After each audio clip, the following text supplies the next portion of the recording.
Hello বন্ধুরা, আজকে আমি তোমাদের সঙ্গে শেয়ার করব রুই মাছের আলু দিয়ে পাতলা ঝোল।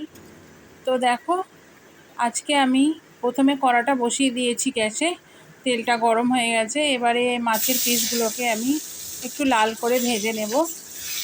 আর ঝোল করতে গেলে মাছগুলো খুব একটা কড়া ভাজা আমাদের বাড়িতে পছন্দ করে না, তাই একটু হালকাই ভেজেছি, বেশি কড়া করে আমি ভাজিনি।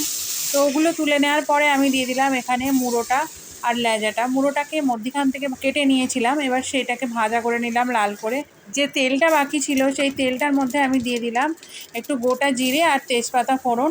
তার মধ্যে দিয়ে এবার আলুটা দিয়ে দিলাম। আলুটাকে খুব ভালো করে লাল করে আমি ভেজে নিয়েছি। আর ওর মধ্যে আমি মশলা দিয়েছি খুব সামান্য পরিমাণে আদা বাটা, জিরে গুঁড়ো, হলুদ গুঁড়ো, লঙ্কা গুঁড়ো, একটু নুন দিয়ে ওটাকে বেশ খানিকক্ষণ ধরে আমি ওটাকে কষে নিয়েছি। মশলাটা কষার সময় হালকা হালকা করে একটু জল দিয়ে দিয়ে কষেছি, নাহলে তো ওটা কড়ার গায়ে লেগে পুড়ে যেতে পারে। তো দেখো, এখানে আমাদের কষা পুরো হয়ে গেছে, এখানে জল দেওয়া হয়ে গেছে। এবার এই ঝোলটা ফুটে উঠেছে আর আলুটাও প্রায় সেদ্ধ হয়ে গেছে।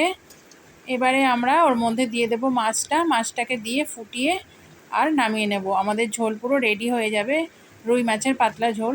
ভালো লাগলে অবশ্যই একটা করে লাইক, কমেন্ট, শেয়ার করে দিও। আর কারা এরকম রুই মাছের পাতলা ঝোল খেতে পছন্দ করো অবশ্যই জানাবে।